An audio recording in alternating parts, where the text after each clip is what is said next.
Morning students, hope you all are fine and safe.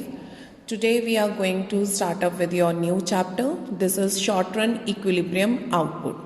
Now beta, in the previous chapter you have studied about the concept of aggregate demand, aggregate supply, C function and S function. Is it clear? Now in this chapter we are going to talk about the concept of short run and short run equilibrium output. Means कि एक producer का equilibrium कहाँ पे आएगा. इसके लिए इस chapter में हम दो अप्रोचेस में बात करेंगे.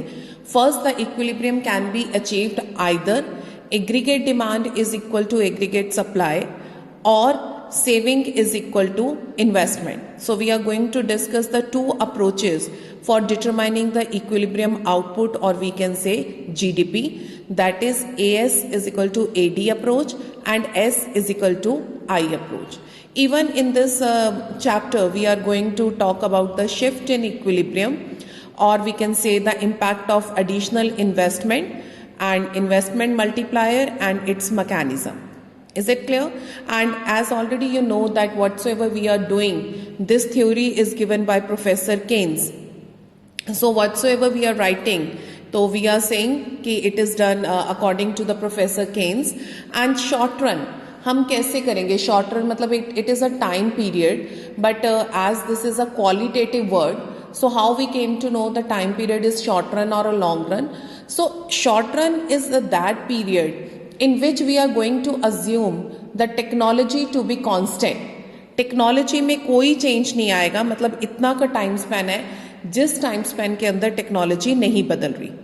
And output is determined exclusively by the level of out employment in the economy. तो अगर हम ये जानना चाहते हैं कि आउटपुट कितना है कि मीन्स तो वो हमें इससे पता चलेगा कि लेवल ऑफ एम्प्लॉयमेंट क्या है. फुल एम्प्लॉयमेंट है, अंडर एम्प्लॉयमेंट है. And higher level of employment leads to higher level of output and vice versa. And technology remain constant, and there is one-to-one relationship between output and employment. Means if we increase the employment, output also increases. Like in your book they said that if employment is doubled, output will also be doubled. So in other words, the level of employment in the economy measures the level of output, that is GDP in the economy. So accordingly output cannot be increased once the full employment is achieved in the economy. As already I told you कि aggregate supply, that is perfectly elastic, that is also one assumption in the Keynesian theory, and aggregate supply is perfectly elastic until and unless there is full employment in the economy. Once full employment is achieved, aggregate supply will become totally inelastic. Is it clear? Now we are going to discuss about the concept of equilibrium output, or we can say GDP.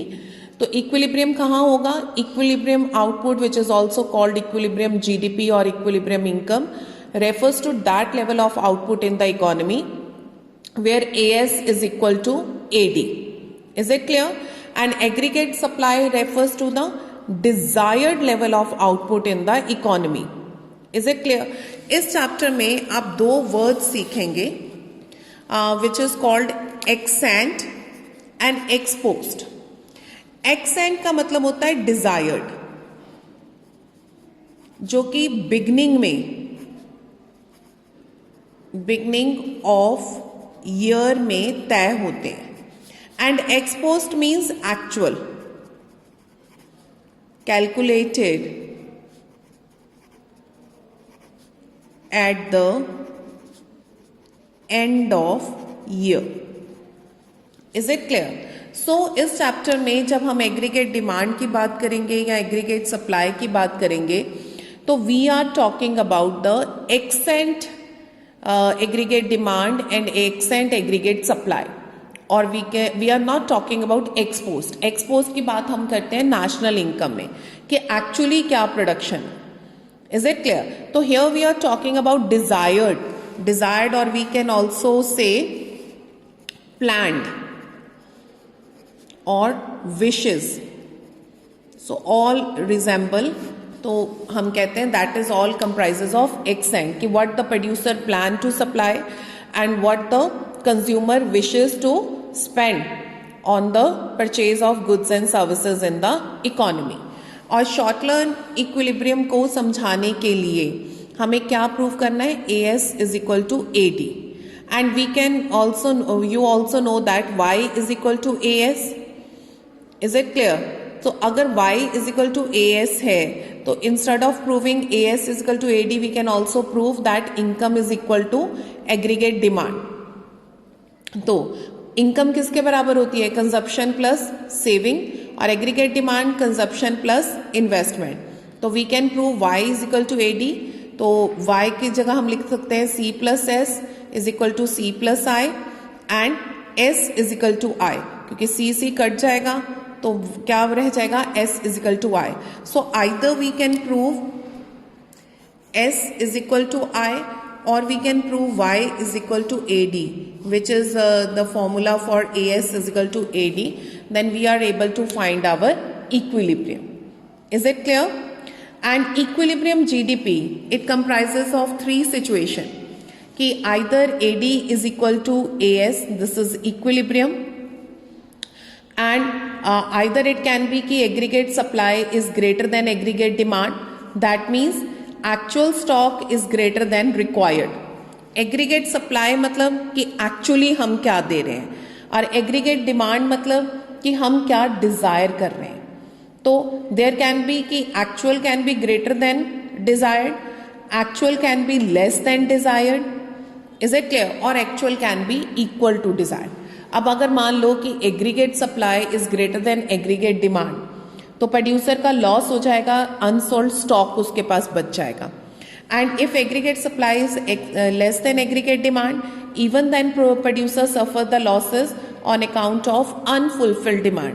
कि अगर उसने कुछ और बनाया होता तो वो बिक जाता और उसको प्रॉफिट हो जाता. इज इट क्लियर बेटा? आफ्टर दिस बेटा you have to means we have to talk about the S and I approach that already I have told you. Then what is there? कि there is a one box given in your book that is X and saving. X and saving फिर वही है कि and का मतलब क्या है? Desired. तो it refers to desired saving or planned saving during the period of 1 year. And these are the saving which people intended to make in the economy for the period of 1 year. कि हम average निकालते हैं कि एक साल में लोग कितना सेव कर सकते हैं. And ex-ante investment means desired investment, or we can say planned investment during the period of 1 year. And this is the investment expenditure which is intended to be made in the economy during the period of 1 year. तो जब हम ex-ante investment की बात करते हैं बेटा, इसमें सिर्फ प्लान्ड इन्वेस्टमेंट लेते हैं, अनप्लान्ड इन्वेस्टमेंट नहीं लेते. तो अनप्लान्ड इन्वेस्टमेंट क्या होती है? जिसकी वजह से अनसोल्ड स्टॉक ऑफ गुड्स बचता है. बट यहाँ पे अगर एक्सेंट इन्वेस्टमेंट है तो कोई भी अनडिजायर्ड स्टॉक नहीं बचेगा. Is it clear? Then ex post saving. Ex post saving होता है एक्चुअली कितना सेव किया है 1 ईयर में. This aspect of saving is considered in the context of national income accounting. तो नेशनल इनकम में हम एक्चुअल एक्सपोज यूज करते हैं, as already I told you. But in case of your equilibriums we are talking about ex ante. Exposed investment, it refers to actual investment in the economy during the period of 1 year. Like actual saving, this aspect of investment is considered in context of national income. It includes both planned as well as unplanned investment. Now we come to our approaches, that is AD and AS approach. So first of all, जब आपने बेटा इस approach को करना है, AS is equal to AD. So according to this approach, equilibrium GDP or equilibrium income is achieved when aggregate supply is equal to aggregate demand. Is it clear? लेकिन बेटा इस चीज को समझाने के लिए I'll just help you out from your book कि first of all you should know कि what is aggregate supply. तो as already I told you कि it refers to planned output in the economy, which we have already studied in your previous chapter.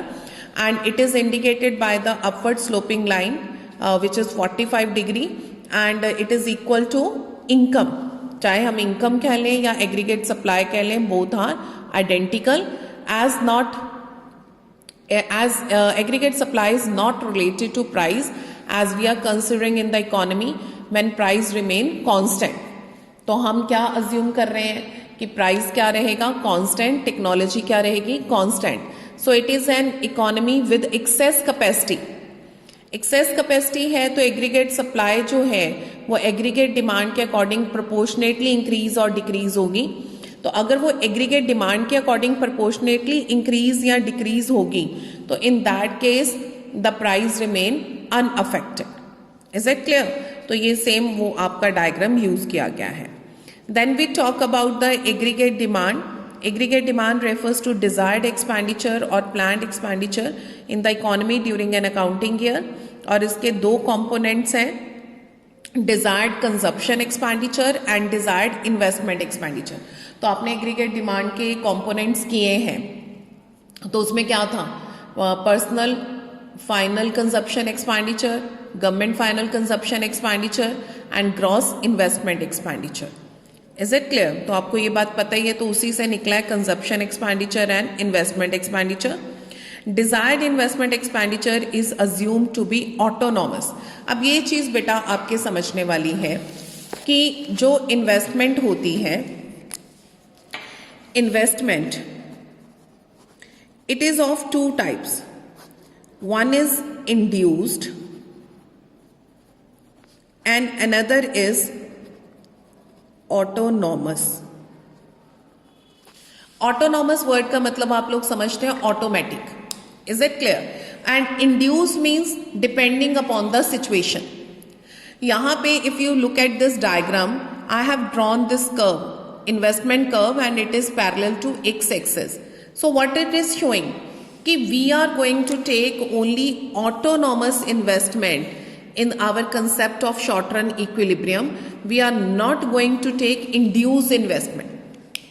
Induced autonomous का मतलब क्या है बेटा कि जैसे आपके फादर बिजनेस करते हैं, उन्होंने उसमें जो बेसिक इन्वेस्टमेंट कर रखा है बिल्डिंग में, मशीनरी में. अब मान लो कि जैसे अब इस पैंडेमिक में ही थोड़ा बिजनेस सेंटिमेंट्स लो थे, जैसे हम कहते हैं मंदी थी, है ना, डाउनफॉल था. तो अब ये तो नहीं है कि आपके पापा ने फैक्ट्री बेच दिया या मशीन्स बेच दी, ऐसा कुछ नहीं है ना. तो कहने का मतलब क्या होता है कि ये वो इन्वेस्टमेंट है which remains in the economy, either the means business sentiment और we can say the economic conditions are in recession और इन बूम पीरियड. मतलब अच्छी जा रही है या बुरी जा रही है, मंदा है या तेजी है, ये इन्वेस्टमेंट रहती ही रहती है इकोनॉमी में. That's why we use to assume this investment to be constant, autonomous investment to be constant.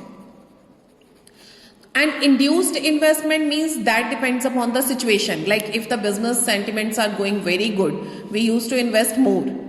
And if the business sentiments, they are not good, means downfall is there, so we used to reduce our investments. So this is called induced investment. ये तो फिर end of the year ही पता चलेगा ना कि हम increase करेंगे या डिक्रीज करेंगे. तो यहाँ पे जब हम अपना कंसेप्ट समझाएंगे short run equilibrium, we are only going to take the autonomous और we can say the constant investment. इसलिए आपकी इन्वेस्टमेंट कर्व जो रहेगी वो पैरेलल टू क्या रहेगी, एक्स एक्सिस. और जब हम S equal to I prove करेंगे, saving is equal to investment, इसका मतलब अगर आई कांस्टेंट है तो सेविंग भी क्या रहेगी, कांस्टेंट. क्योंकि हम इसमें क्या लेंगे, हम एक्सेंट सेविंग लेंगे. Accent means plan. तो प्लान मतलब जो हमेशा से ऑलमोस्ट रहती आई है, हम उसी को कैरी फॉरवर्ड करेंगे. Is it clear? C function आप लास्ट चैप्टर में कर चुके हो कि ऑलरेडी वी हैव डिस्कस कि ऑटोनॉमस कंजप्शन होती है, एक मिनिमम कंजप्शन होती है. तो इसलिए सी कर्व जो है अगर देखा जाए, मैंने इस डायग्राम में भी ड्रॉ की है, it never started from origin. थोड़ा ऊपर से स्टार्ट होती है एंड अपवर्ड स्लोपिंग होती है because consumption and income has a positive relation. No doubt in the initial stages consumption is greater than income, but once it reaches equal to income, after that no doubt consumption increases with income, but it lags behind as compared to the income. So that what we have discussed. Now for explaining your this concept of short run equilibrium, what is required, that you have to do the figure number 4 given in your book. First of all, here I have taken the income, जैसे पिछले chapter में ले रहे थे. Proportionate increase है क्योंकि हम straight line लेते हैं अपवर्ड स्लोपिंग. तो 0 से स्टार्ट करके 20 का टेबल चल रहा है 140 तक। कंजप्शन जो है वो 30 से स्टार्ट की है, 10 के टेबल के अकॉर्डिंग इंक्रीज किया है, क्योंकि ये सारी चीज़ें हम इंक्रीजिंग ऑर्डर में लेते हैं। एंड यू ऑल रिमेंबर कि जीरो इनकम के सामने भी एक मिनिमम कंजप्शन होती है, और ये कंजप्शन कौन सी कंजप्शन होती है? Autonomous consumption. It is clear, constant consumption कह लीजिए या autonomous consumption. And now I have explain you the concept of investment कि we are going to take the autonomous investment which is going to be constant. That's why the investment curve is parallel to x-axis. तो यहाँ पे investment हमने 20 assume किया है, that is going to be constant. Aggregate demand, it can be calculated, that is consumption plus investment. तो इन दोनों को add कर दिया, तो AD भी upward sloping curve होती है, ठीक है, वो plus कर दिया हमने, तो this is your aggregate demand curve. And you can see कि at this point when income is 100, your aggregate demand is also 100. So this is the point of equilibrium. This is the point of equilibrium. So look at the graphical presentation of it. कि on this axis I have taken expenditure, that is C plus I. Here I have taken the income, or we can say GDP. This is your income line, or we can say aggregate supply line, because it is a 45-degree curve starting from the origin. And this is your consumption curve according to your schedule, starting from 30 and upward sloping. And this is your aggregate demand curve, which is parallel to consumption curve and starting from 50, क्योंकि schedule के according ये 50 से आनी चाहिए थी. And you can see कि these both curves are parallel to each other. And why they are parallel to each other? Because aggregate demand minus consumption is equal to investment, and investment is constant. तो अगर किसी number पे constant number add करेंगे तो दोनों curves आपस में क्या हो जाएंगी? Parallel. Is it clear? And now this is the point at 100. This is the point of equilibrium where both income and aggregate demand are equal. We can say y is equal to AD. Is it clear? यहाँ पे जो आपको कट दिख रहा है, here this is consumption is equal to income, जो कि आपको यहाँ पे 60 पे दिख रहा है कि consumption is equal to income. Is it clear? लेकिन हमें प्रूव क्या करना था? AD is equal to Y, और we can say S, and that is at point E, and at the 100 income it is going to be equal. So इस point पे there is no unwanted और undesired stock with the producer. तो producer का कोई loss नहीं है, क्योंकि यहाँ पे desired expenditure is equal to on output is equal to desired level of output. जितना एक्सपेंडिचर है उतना ही आउटपुट है. तो यहाँ पे प्रोड्यूसर इक्विलिब्रियम में है, उसके पास कोई भी अनसोल्ड स्टॉक नहीं बचेगा, कोई भी अनफुलफिल्ड डिमांड नहीं होगी. तो this is the point of equilibrium. Is it clear बेटा? Even in your book, you have been provided with a few numericals related to this. बेटा numericals आपने प्रैक्टिस करने हैं. जैसे इसमें एक क्वेश्चन दिया है, find equilibrium income when consumption is this and I investment is 1000. And as you remember, C function का formula C bar plus BY. B stands for MPC. तो आपको पता है कि Y is equal to AD. And Y AD किसके बराबर होता है? C plus I. तो अब आप इनमें वैल्यू पुट कर लीजिए. इनकम इज इक्वल टू, यहाँ पे C की वैल्यू दी हुई है 100 plus 0.5 Y plus I stands for investment 1000. तो यहाँ से Y उधर ले गए हम, तो 100 plus 1000 1100. Y minus 0.5 Y is equal to 0.5 Y, और इसको डिवाइड किया. तो here you are able to understand कि what is the equilibrium income, that is 2200. Clear? अब नेक्स्ट क्वेश्चन में आपको कहा गया है कि find consumption at equilibrium level of income when income is 6000 और C की वैल्यू दी हुई है.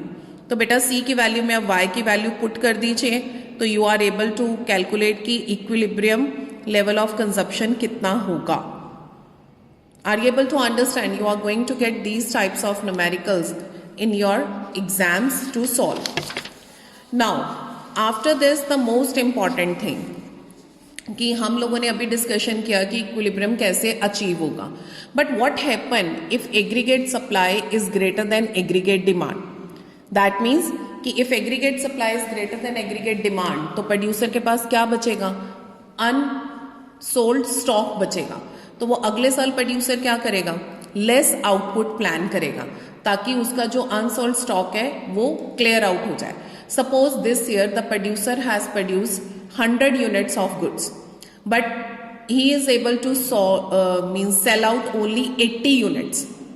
तो उसने 100 यूनिट बनाए, 80 यूनिट बिक गए तो 20 बच गए. तो अगले साल वो क्या करेगा? 80 यूनिट्स प्लान करेगा कि भाई 80 की सेल होती है तो मुझे 80 बनाने चाहिए, क्योंकि aggregate supply is perfectly elastic and it is going to be adjust according to aggregate demand.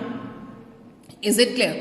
अब वो जब अगले साल कम प्लान करेगा तो उस केस में क्या होगा? 20 उसके ऑलरेडी पड़े हैं, वो 60 और बनाएगा ताकि अगले साल उसके 80 बिक जाएं and equilibrium is restored through a change in output and change in income.